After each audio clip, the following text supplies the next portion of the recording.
ಪ್ರತಿಯೊಬ್ಬ ವ್ಯಕ್ತಿಯೂ ಕೂಡ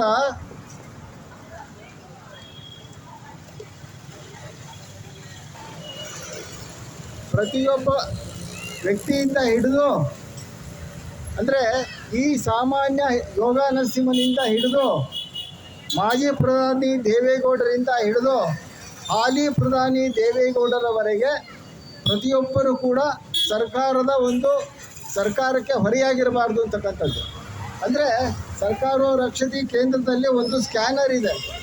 ಆ ಸ್ಕ್ಯಾನರ್ನಲ್ಲಿ ಪ್ರತಿಯೊಬ್ಬರೂ ಹೋಗ್ತಾರೆ. ಅದು ಒಂದು ರಿಪೋರ್ಟನ್ನು ಕೊಡುತ್ತೆ. ಏನಂತ ರಿಪೋರ್ಟ್ ಕೊಡುತ್ತೆ? ಈ ಯೋಗ ನರಸಿಂಹನಿಗೆ 66 ವರ್ಷ, ಇವನು ಸರ್ಕಾರಕ್ಕೆ ಹೊರೆಯಾಗಿದ್ದಾನ ಇಲ್ಲವಾ ಅಂತಕ್ಕಂಥದ್ದನ್ನು ಅದು ಕೊಡುತ್ತೆ.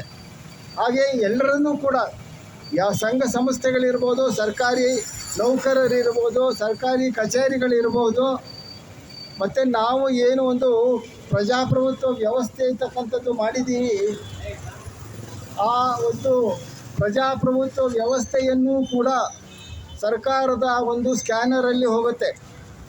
ಅದನ್ನು ನೋಡಿದಾಗ ಯಾರು ಕೂಡ ಹೊರೆಯಾಗಿರಬಾರ್ದು ಅನ್ನೋ ಒಂದು ದೃಷ್ಟಿಯಲ್ಲಿ ಪ್ರಜಾಪ್ರಭುತ್ವವು ಇವತ್ತಿನ ದಿವಸ ನಾವು 75 ವರ್ಷಗಳ ಒಂದು ಸ್ಕ್ಯಾನ್ ಅದು ಇರ್ತಕ್ಕಂಥ ಸಂದರ್ಭದಲ್ಲಿ ಅದನ್ನು ಒಂದು ಸ್ಕ್ಯಾನರಲ್ಲಿ ಬಿಟ್ಟಾಗ ಅದು ಒಂದು ರಿಪೋರ್ಟ್ ಕೊಡುತ್ತೆ. 75 ವರ್ಷಗಳ ಈ ಪ್ರಜಾಪ್ರಭುತ್ವ ಸರ್ಕಾರಕ್ಕೆ ಹೊರೆನಾ ಅನ್ನೋದು ಮೊದಲು ನೋಡುತ್ತೆ.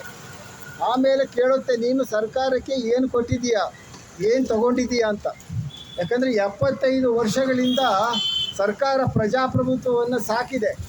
ಈ ಸಾಕಿರೋದಕ್ಕೆ ಪ್ರಜಾಪ್ರಭುತ್ವ ಏನನ್ನು ಕೊಟ್ಟಿದೆ, ಇದನ್ನು ನಾವು ಇವತ್ತು ಯೋಚನೆ ಮಾಡಬೇಕಾಗಿದೆ. ಯಾಕೆಂದರೆ